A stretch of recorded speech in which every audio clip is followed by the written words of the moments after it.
Wherever you go, whatever you do, throw a little at it. Omax, Vest and Briefs. Chennai Ayyappan தாங்கலில் உள்ள மாநகர போக்குவரத்து கழக பணிமனையில் அதிகாரிகளை கண்டித்து ஓட்டுநர்கள் போராட்டத்தில் ஈடுபட்டிருக்கின்றனர். இது தொடர்பான கூடுதல் தகவல்களை செய்தியாளர் சந்தோஷ் கேட்கலாம். சந்தோஷ், வணக்கம். என்ன நடந்தது? எதற்காக அவர்கள் இந்த போராட்டத்தில் ஈடுபட்டிருக்கிறார்கள்? அவர்களின் கோரிக்கை என்னவாக இருக்கிறது? விவரங்களை பதிவு பண்ணுங்க. வணக்கம். சென்னை ஐயப்பன் தாங்கல் பணிமனையில் இருந்து நாளொன்றுக்கு மட்டுமே 165 மாநகர பேருந்துகள் என்பது சென்னை மாநகரின் பல்வேறு பகுதிகளுக்கு இயக்கப்பட்டு வருகிறது. இந்த நிலையில்தான் அந்த ஐயப்பன் தாங்கல் பணிமனையின் உள்ளாரையே உட்பகுதியிலேயே அதிகாரிகளை கண்டித்து தற்போது ஓட்டுநர்கள் நடத்துனர்கள் முற்றுகை போராட்டத்தில் ஈடுபட்டு வருகின்றனர்.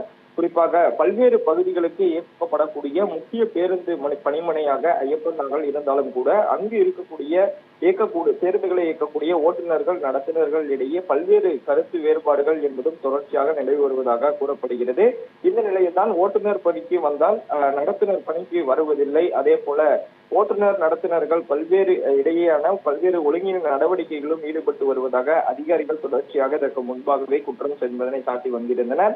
இந்நிலையில் நேற்று முன்தினம் ஒட்டுமொத்த ஓட்டுநர் நடத்துனர்களும் விடுப்பு என்பதும் போடப்பட்டு இருக்கின்றது. இதனால் அதிர்ச்சி அடைந்த ஓட்டுநர்கள் நடத்துனர்கள் இன்று அதிகாலை 4:40 மணி முதல் இந்த வேலை நிறுத்த போராட்டத்தில் ஈடுபட்டு வருகின்றனர்.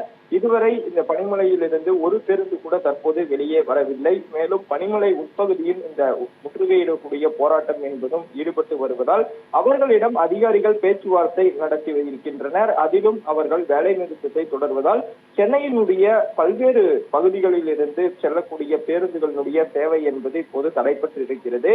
குறிப்பாக காலை நேரத்தில் தற்போது இந்த பயணிகள் வேலைக்கு செல்லக்கூடியவர்கள் பெரும் அவதிக்கு உள்ளாகி வருகின்றனர். இன்னல்களையும் சந்தித்து வருகின்றனர். குறிப்பாக ஐயப்பன் தாங்கல் பணிமனையை பொறுத்த வரையிலேயுமே பூந்தமல்லி, போரூர் மற்றும் வடபழனி, அதே போல அசோக் நகர் உள்ளிட்ட பல்வேறு பகுதிகளுக்கு செல்லக்கூடிய ஒரு முக்கிய பிரதான பணிமனையாக இருக்கக்கூடிய நிலையில் இந்த போராட்டத்தின் காரணமாக பேருந்துகள் இயக்கப்படாததால் தினசரி பயணிக்கக்கூடிய பயணிகளும் அதே போல வேலைக்கு செல்லக்கூடியவர்களும் பெரும் பாதிப்புக்கு உள்ளாகி வருகின்றனர் என்பதும் குறிப்பிடத்தக்கது. விரிவான விவரங்களுக்கு நன்றி சந்தோஷ்.